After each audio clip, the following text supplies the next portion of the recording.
Is the 60/40 portfolio dead? It's been the bedrock of retirement planning for generations. For years it was simple, reliable advice. But COVID, the 2022 market crash, and most recently, the April 2025 drop from tariffs and Liberation Day has ripped that rulebook to shreds. So why aren't the old rules working, and what can you do to build a stronger portfolio for this new, riskier world? Let's break it down. Hi, I'm Luke McCarty with McCarty Wealth, and in the next several minutes I'm going to explain to you the problems with owning too many bonds and how to actually reduce risk in your portfolio, the way that bonds used to help us from 1980 to 2020.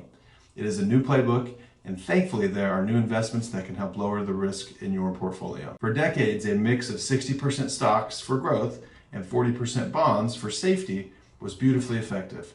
When volatile stocks took a dive, stable bonds would usually rise, acting as a trusty airbag for your money. That negative correlation was the whole point. But then COVID happened in 2020, and both stocks and bonds fell. Then in 2022, to fight soaring inflation from printing too much money from COVID, the Federal Reserve cranked up interest rates, which caused both stocks and bonds to plummet at the same time. So for the second time in just 2 short years, that reliable airbag failed to deploy, and investors watched their balanced portfolios suffer major losses. And then most recently in April 2025, on Liberation Day, both stocks and bonds fell. So this new pattern is unfortunately being repeated, where now stocks and bonds are moving in the same direction against the historical trends. If the foundation is cracked, do we abandon the building? Not exactly. The 60/40 portfolio did bounce back with positive returns, but the underlying risks that caused the crash haven't vanished. The key takeaway isn't to ditch diversification, but to diversify smarter. This is where alternative strategies come in. Some investors are adding a third leg to the stool. One of the most powerful and accessible tools for today's investor is a new class of ETFs built for this kind of volatility called buffered ETFs. Assets in buffered ETFs grew from about $5 billion in 2020 to now they're approximately $70 billion in August of 2025. So let's talk about buffered ETFs, sometimes called defined outcome ETFs. They're designed to give you stock market-like growth while putting a protective floor under your investments. So here's how they work. A buffered ETF uses options contracts to create the buffer against a certain amount of loss. For example, a fund might offer a 15% buffer to where you don't lose the first 15% in the investment. If the market drops more than 15%, that's where you start taking on some of those losses. If the market is 15 or under, you don't really lose money. So if the S&P drops 10% in that scenario, you don't lose anything, and you only start taking a loss after that 15% shield is pierced. Now the trade-off for that protection is a cap on your upside. That same fund offering the 15% buffer may limit your upside gains, your cap, to let's say 12% for an example. So if the market goes up 20%, you're capped at 12%. So you're trading a potential home run in the market for a lower chance of striking out. We call this hitting maybe singles and doubles instead of swinging for the fences. So this makes them a powerful tool for anyone nervous about market swings, letting you stay invested and creating guardrails on your money. Another example that is even more conservative are buffered ETFs that buffer 100% of the downside.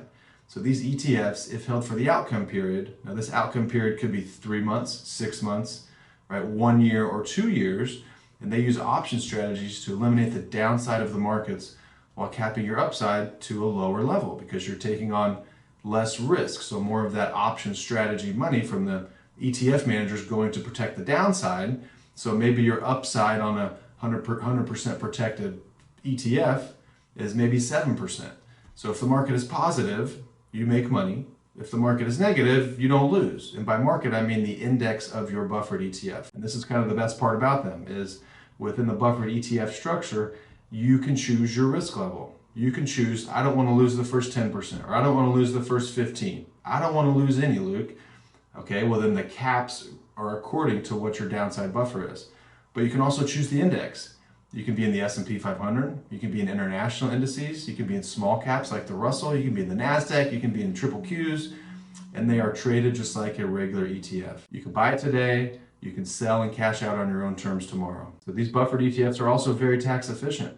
If you hold one through the outcome period and you let it stay and rolls to the next period, it's not a taxable event. So these taxable events on these buffered ETFs are only taxable if and when you sell them. And then they are treated like a stock.